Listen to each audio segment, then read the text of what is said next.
कल आया सदिशों का अदिश गुणन, मैंने बताया था दो सदिशों का अदिश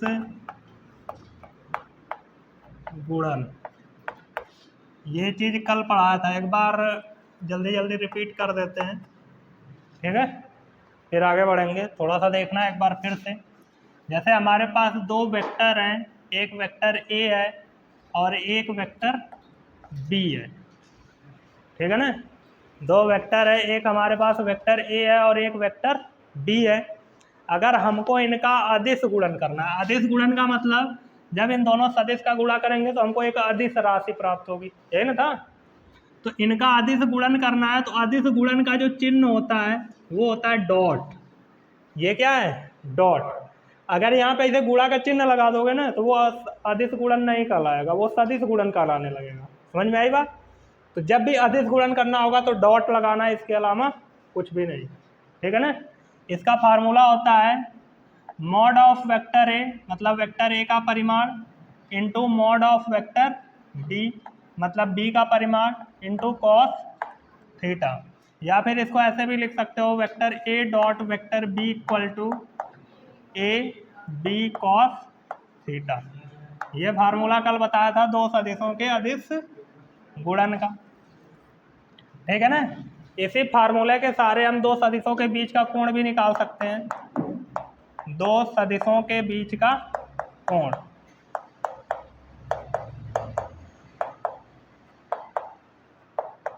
कोण का सूत्र मैं क्या बताया था, जैसे हमारे पास है vector A dot vector B बराबर ए बी कॉस थीटा। यहाँ से कॉस थीटा की वैल्यू अगर निकालोगे तो क्या आ जाएगा, cos theta equal to vector A dot vector B बटे ए बी, और यहाँ से थीटा की वैल्यू निकालोगे तो आएगा cos inverse vector A dot vector B बटे ए बी। तो ये था दो सदिशों के बीच के कोण का सूत्र थीटा बराबर, इन बताया गया था। उसके बाद मैं बताया था कि वेक्टर ए का वेक्टर बी की दिशा में प्रक्षेप क्या होगा, वेक्टर बी का वेक्टर ए की दिशा में प्रक्षेप क्या होगा, है ना। जैसे हमारे पास है vector A dot vector B equal to A B cos theta. हम बी कॉस थीटा को अगर अलग करेंगे तो अगर बी कॉस थीटा की यहाँ से वैल्यू निकालें तो क्या आ जाएगा, ये इधर गुणे में इधर आएगा तो भागे में, तो vector A dot vector B upon क्या आ जाएगा, ए, ठीक है ना। इसको बोलते हैं वेक्टर ए का वेक्टर बी की दिशा में घटक। ये जो बी कॉस थीटा है ये क्या है, वेक्टर ए का वेक्टर बी की दिशा में घटक। सही बोला हूँ, वेक्टर ए का वेक्टर बी की दिशा में घटक। कल का लिखवाया प्रक्षेप, वही घटक बोल रहा हूँ मैं, घटक बोल रहा था तब से। अच्छा, प्रक्षेप हमको लिखना है। बी कॉस थीटा जो है वो वेक्टर ए का बी की दिशा में घटक है, नहीं वेक्टर बी का ए की दिशा में घटक है, ठीक है ना। कंफ्यूज मत हो, फिर से सुन लो। बी कॉस थीटा को बोलेंगे वेक्टर ए का वेक्टर बी की दिशा में प्रक्षेप, सही है। एक बार मिला लो, वेक्टर ए का वेक्टर बी की दिशा में, इसी को बोलते हैं वेक्टर ए का वेक्टर बी की दिशा में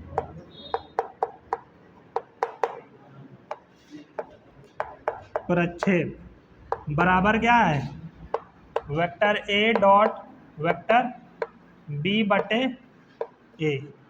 और अगर हम यहाँ से ए कॉस थीटा को एक साथ रखें तो ए कॉस थीटा बराबर क्या आ जाएगा, vector A dot vector B बटे बी। इसको बोलेंगे वेक्टर बी का, इसको वेक्टर बी का वेक्टर ए की दिशा में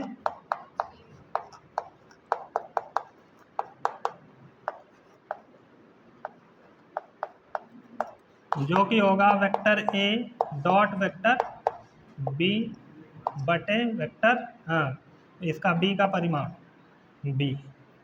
तो ये दो भी कल फार्मूले बताए गए थे, बताया गया था कि नहीं। फिर कुछ स्थितियाँ ली गई थी, जैसे दोनों सदिशों के बीच का कोण यदि 90 अंश हो और 0 अंश हो और 180 अंश हो तो क्या हो, ठीक है ना। मतलब दोनों सदिश अगर समांतर होंगे, लंबवत होंगे और प्रति समांतर होंगे, एक दूसरे के विपरीत होंगे, तब क्या होगा, ठीक है ना। तो स्थिति नंबर 1 में थीटा हमने क्या लिया था, 0। ये 0 कब होता है, जब दोनों सदिश क्या हो, समांतर। तो vector A dot vector B बराबर ए बी कॉस 0 अंश रख रहे थे और कॉस 0 अंश का मान 1 होता है, तो केवल क्या बचेगा, ए बी। मतलब अगर दो सदिश समांतर हैं तो थीटा उठा कॉस थीटा दिखाने की जरूरत नहीं है, डायरेक्ट दोनों का परिमाण लेके क्या कर लो, गुणा कर लो। दूसरा ये बताया गया था कि यदि थीटा इक्वल टू 90 अंश हो तब क्या होगा। तो vector A dot vector B बराबर ए बी कॉस 90 अंश, और कॉस 90 अंश का मान 0 होता है, इसीलिए ये पूरा क्या हो जाएगा। अगर दो सदिश लंबवत है 90 अंश पे है तो गुणा उड़ा करने की जरूरत है नहीं, सीधे उसका आंसर क्या हो जाएगा, 0। तीसरी पॉइंट बताया था कि थीटा अगर 180 अंश हो, मतलब प्रति समांतर हो, तो vector A dot vector B बराबर आएगा ए बी कॉस 180 अंश, और 180 अंश का मान -1 होता है, ये माइनस ए बी हो जाएगा। यहाँ तक बताया था। उसके बाद बताया था एकांक सदिशों का अदिश गुणन।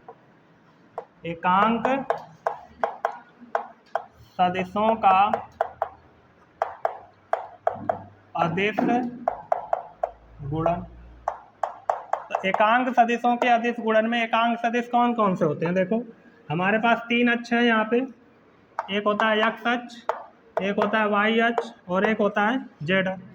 x अक्ष की दिशा को दिखाने के लिए i कैप का, y अक्ष की दिशा को दिखाने के लिए j कैप का, और z अक्ष की दिशा को दिखाने के लिए k कैप का यूज करते हैं। ये i कैप x अक्ष की दिशा में एकांक सदिश है, j कैप y अक्ष की दिशा में एकांक सदिश है, और k कैप z अक्ष की दिशा में एकांक सदिश है। प्रत्येक अक्ष के बीच जो एंगल होगा वो कितना होगा, ये भले 90 दिखने में नहीं लग रहा है, ये ऐसे बाहर क्यों निकला हुआ है, तो 90 अंश ही है। ये भी 90 है, ये भी 90 है, और ये भी क्या है 90। तो अगर मैं निकालूं आई कैप डॉट आई कैप, क्या निकालूं, तो क्या हो जाएगा, आई कैप का परिमाण फिर आई कैप का परिमाण कॉस आई कैप दोनों एक का दिशा में है, तो थीटा कितना हो गया 0। कॉस 0 अंश का मान 1, इसका परिमाण 1 होता है, एकांक सदिश है, इसका भी परिमाण 1, और कॉस 0 अंश का भी मान 1, कुल मिला जुला के क्या आया 1। इसी प्रकार मैं बताया था कि आई कैप डॉट आई कैप जैसे 1 हुआ, उसी तरह जे कैप दोनों का घटक एक साथ, दोनों का डॉट प्रोडक्ट एक साथ लेंगे, जे कैप डॉट जे कैप, तो ये भी तो दोनों सेम डायरेक्शन में है, परिमाण तो एक ही होगा एकांक सदिश है, तो इसकी भी वैल्यू कितनी आने वाली है इसी तरह। और इसी तरह के कैप डॉट के कैप की भी वैल्यू कितनी आएगी, मतलब तीनों एकांक सदिश का आपस में खुद के साथ डॉट प्रोडक्ट मतलब अदिश गुणन क्या होता है 1। तो इतना बात याद रखना कि अगर आई कैप डॉट आई कैप कहीं दिख रहा है तो डायरेक्ट 1 लिखूंगा मैं, ठीक है ना। जे कैप डॉट जे कैप और के कैप डॉट के कैप भी दिखेगा तो वहाँ भी क्या लिखा जाएगा, डायरेक्ट 1। फिर अगर मैं आई कैप का डॉट ले रहा हूँ जे कैप के साथ, किसके साथ, या फिर जे कैप का डॉट ले रहा हूँ के कैप के साथ, या फिर के कैप का डॉट ले रहा हूँ आई कैप के साथ, तो क्या आने वाला है, क्योंकि आई और जे के बीच एंगल कितना है, जे और के बीच कितना है 90, के और आई के बीच कितना है 90। तो जब थीटा 90 होता है तो डॉट प्रोडक्ट क्या आता है हमेशा, ये कितना हो जाएगा 0। इतना बताया था कि नहीं, इतनी ही थियरी शायद बताया था, इसके आगे मुझे बताना है। और कुछ इम्पॉर्टेंट पॉइंट बताया था, ठीक है। इम्पॉर्टेंट पॉइंट क्या थे, जैसे vector A dot vector B है, इनका क्रम बदल दोगे कोई दिक्कत नहीं है, पहली इंपॉर्टेंट पॉइंट थी। Vector B dot vector A भी लिख सकते हो। दूसरी पॉइंट क्या बताया था कि यदि एक कोई अदिश राशि है उसका गुणा करना है vector A dot vector B में, तो हम इनको आगे पीछे जैसे चाहे वैसे बदल सकते हैं। पहले यम का वेक्टर ए में भी कर सकते हो, फिर डॉट वेक्टर बी ले सकते हो, ठीक है ना। तुमको लग रहा है कि पहले यम का गुणा कर लूँगा आसान हो जाएगा सवाल, कर लो, फिर बी के साथ डॉट ले लो तब भी आंसर सेम आएगा। या फिर तुमको लग रहा है ए में नहीं करके बी में कर लूँगा तब आसान हो जाएगा, तो तुम वेक्टर ए लिख लो और पहले यम का गुणा किस में कर लो, बी में, फिर ए के साथ डॉट ले लो। समझ में आई बात, जैसे चाहे वैसे कर सकते हो। तीसरी पॉइंट में क्या बताया था, तीसरी पॉइंट ये थी कि अगर बाहर कोई एक अदिश राशि है उसका हमको गुणा कर, बाहर कोई सदिश राशि है उसका गुणा करना है vector B plus vector C में, और डॉट प्रोडक्ट करना है, अदिश गुणन करना है। तो क्या आएगा, वेक्टर ए का वेक्टर बी के साथ पहले डॉट प्रोडक्ट ले लो, फिर प्लस प्लस लगा लो, फिर वेक्टर ए का वेक्टर सी के साथ डॉट प्रोडक्ट ले लो, आंसर आ जाएगा। समझ में आई बात। तो जैसे तुम चर राशियों का वो जो बीजगणित पढ़ते हो उसमें चर और का जो गुणा उड़ा करने का रूल होता है ना, वही सेम इसमें भी होने वाला है, क्योंकि अदिश राशि प्राप्त हो रही है। अगर सदिश प्राप्त होती तो ये इन सब में दिक्कत करता। समझ में आई बात। लेकिन अदिश है तो क्रम बदल दोगे तब भी कोई दिक्कत नहीं है। अगर सदिश राशि मिलती तो क्रम बदलते तो डायरेक्शन चेंज हो जाती ना, तब गड़बड़ होता, इसमें कोई दिक्कत नहीं है। अब देखो इसके बाद मुझे क्या बताना है, ध्यान से समझना। अब आज वाला टॉपिक शुरू हो रहा है। हम लोगों को पढ़ना है कि दो सदिश हैं, उनका आयताकार घटकों के पदों में अदिश गुणन करना है, ठीक है ना। आज का पॉइंट बता रहा हूं, ठीक है। दो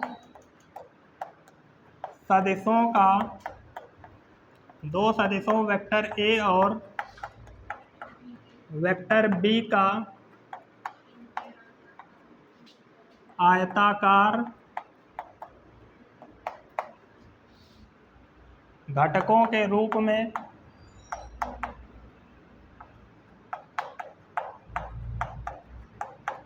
गुणन, आयताकार घटकों के रूप में क्या, गुणन, ठीक है, करते हैं।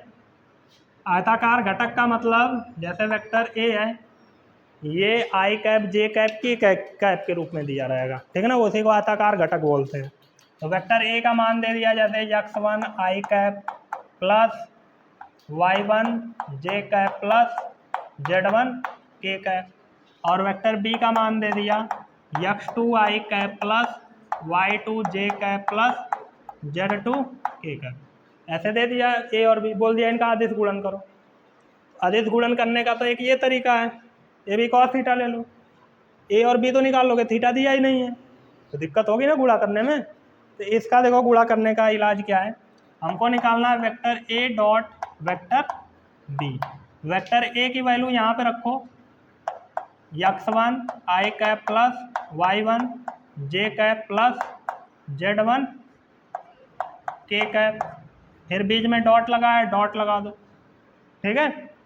फिर वेक्टर बी लिखा है, वेक्टर बी की वैल्यू रखो, x2 आई कैप प्लस y2 जे कैप प्लस z2 के कैप, है ना, होगा।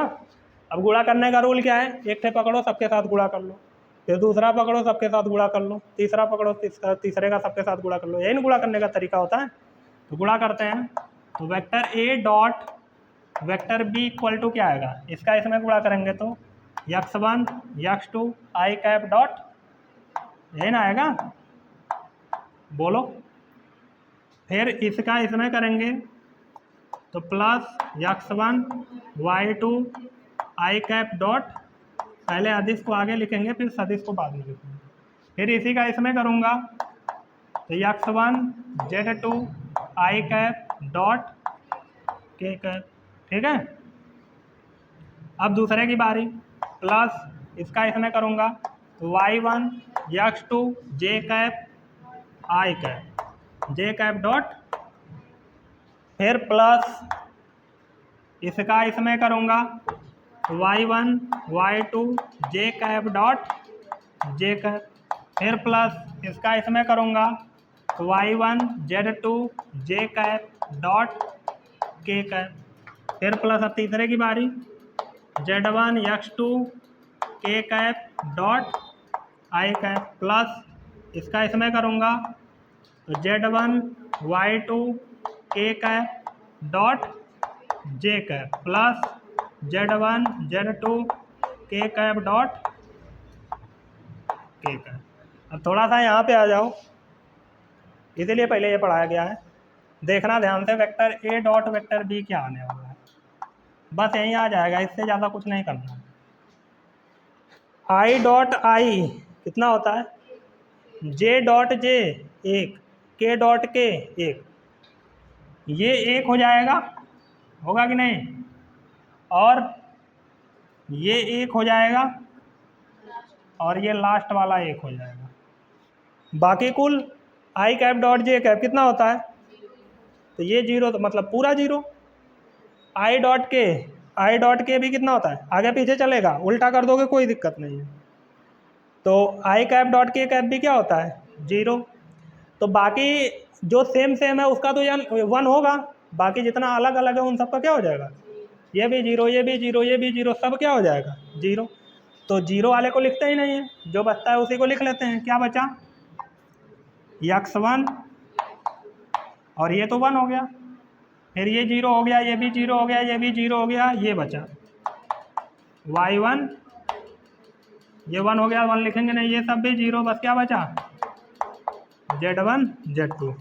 तो ए डॉट भी देख रहे हो क्या आया, x1 x2 plus y1 y2 plus Z1 Z2। इसका मतलब क्या है, तुमको बार बार इतना करने की जरूरत नहीं है। जब भी आयताकार घटकों के रूप में वेक्टर का गुणा करना है, अदिश गुणन, या आई कैप वाले का आई कैप वाले के साथ कर लो, x1 x2 प्लस लगा लो, क्योंकि प्लस इंटू प्लस प्लस होता है, जे कैप वाले के जे कैप वाले के साथ कर लो, और के कैप वाले का के कैप वाले के साथ कर लो, बाकी कौनों से लेना देना नहीं। गुणा का जो रूल है ओरिजिनल वो भूल जाओ, क्योंकि 0 ही आने वाला है, तो उसका यूज नहीं करेंगे, बस डायरेक्ट आई कैप वाले का आई कैप वाले के साथ, जे कैप का जे कैप वाले के साथ, और के कैप का के कैप वाले के साथ गुणा करके छोड़ देंगे, यही आंसर हो जाएगा।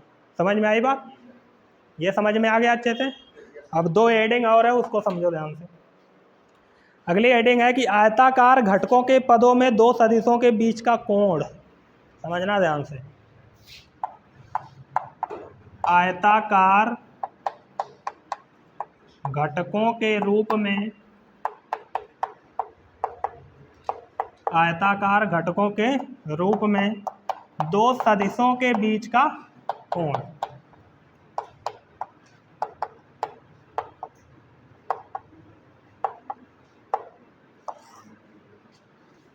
दो सदिशों के बीच का कोण, जैसे एक हमारे पास वेक्टर ए है जिसका मान है x1 I cap plus y1 J cap plus Z1, आयताकार घटक बोल दिया ना, तो ऐसे ही लिखेंगे ना। वेक्टर बी का मान दे रखा है x2 आई कैप प्लस y2 जे कैप प्लस Z2 के कैप, ठीक है, ठीक है ना। अब हमको इनके बीच का कोण निकालना है, बोला था ना इसमें कोण नहीं दिया है, क्या करोगे, कुछ तो करना पड़ेगा। तो जब कोण नहीं दिया होगा तो ए डॉट बी देना पड़ेगा उसको, तब कोण निकलेगा। जैसे तुमको पता है कि कोण बराबर क्या होता है, यही होता है ना, होता है कि नहीं, थीटा बराबर ये होता है, पीछे पढ़ाया गया है। थीटा बराबर होता है cos inverse vector A dot vector B बटे ए बी, एन होता है। तो vector A dot vector B हमको पता है क्या आएगा, यही आएगा, अभी ताज़ा ताज़ा निकाले हैं ये, और ये ए और बी निकाल लेते हैं। हमको पता है कि vector A dot vector B क्या आएगा, x1 x2 और plus y1 y2 plus Z1 Z2, हमको पता है यही आने वाला है।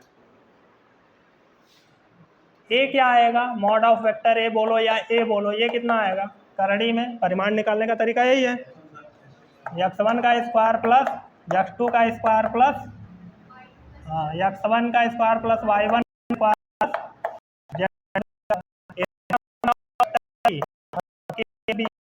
कितना आ जाएगा, प्लस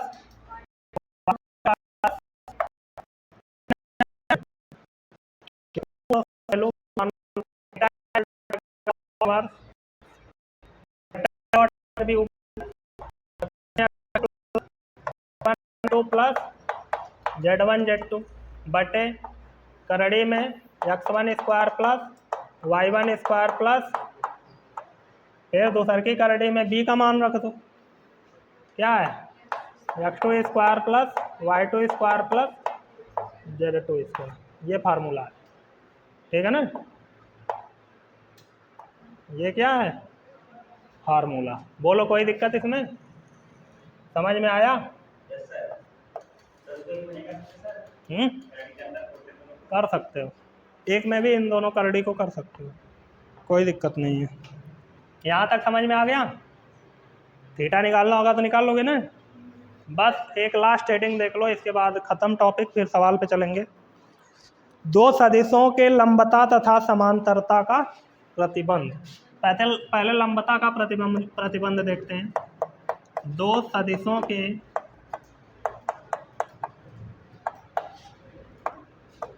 लंबता का प्रतिबंध, लंबता का क्या प्रतिबंध।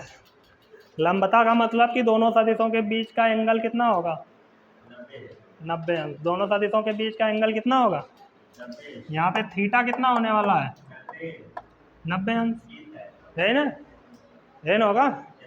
ये ताज़ा ताज़ा ऊपर पढ़ के आए हो। अगर कॉस इनवर्स को इधर भेज दिया जाए तो ये क्या हो जाएगा, बराबर x1 x2 plus y1 y2 plus z1 z2 बटे,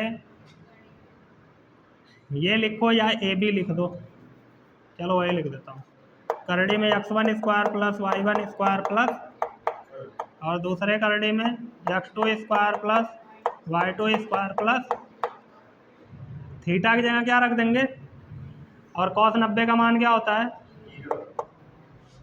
x1 x2 plus y1 y2 plus z1 z2 बटे, करड़ी में x1 square plus y1 square plus z1 square, दूसरी करड़ी में x2 square plus y2 square plus, ये भागे में इधर आए गुणे में होगा और 0 हो जाएगा, तो आ जाएगा x1 x2 plus y1 y2 plus z1 z2 बराबर 0। ठीक है, तो जब भी बोलेगा कि दो सदिश परस्पर लंबवत है और ये चीज़ प्रूफ करो, वो देगा प्रूफ करने के लिए, लंबवत बोल के इसका यूज करना प्रूफ हो जाएगा। डायरेक्ट इसके बराबर क्या ले लेना 0। अगर ये चीज़ मैं नहीं बता रहा हूँ तुम इतना करोगे, थीटा उटा 0 रखोगे तब आएगा, ठीक है ना। या डायरेक्ट इसका यूज करना, अगर दो सदिश परस्पर लंबवत हैं तो डायरेक्ट इसके बराबर क्या ले लोगे 0। दोनों के तो यहाँ भी तो वही हुआ है, 90 अंश है तो डायरेक्ट अदिश गुणन 0 हुआ, ये अदिश गुणन नहीं आया है ना, इसके बराबर डायरेक्ट क्या आ गया 0। वही चीज़ यहाँ भी हुआ है, समझ में आई बात।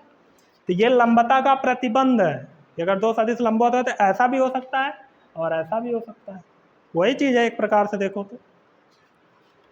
समांतरता का प्रतिबंध क्या होगा, दो सदिशों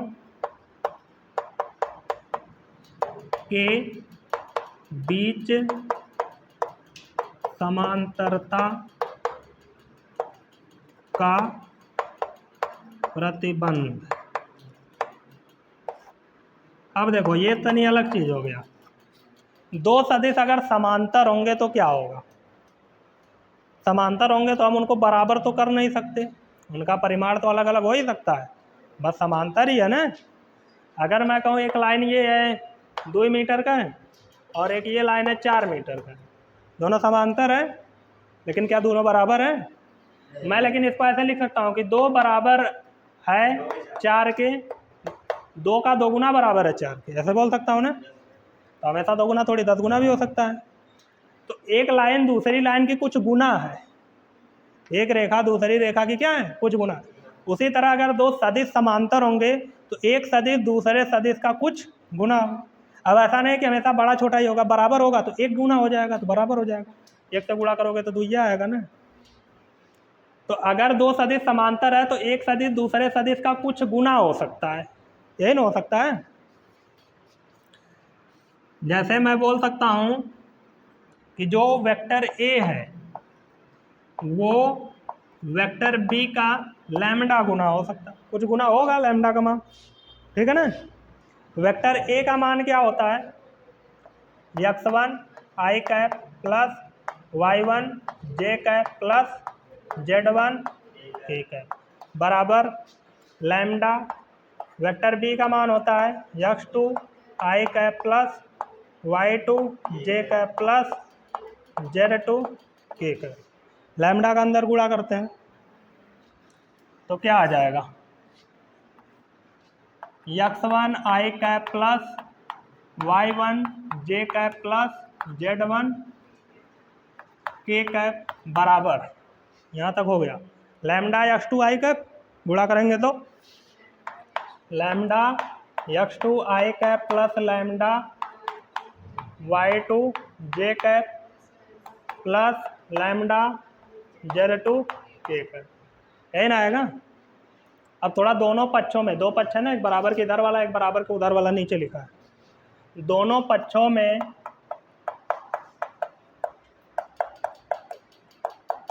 i cap j cap k cap की तुलना करते हैं,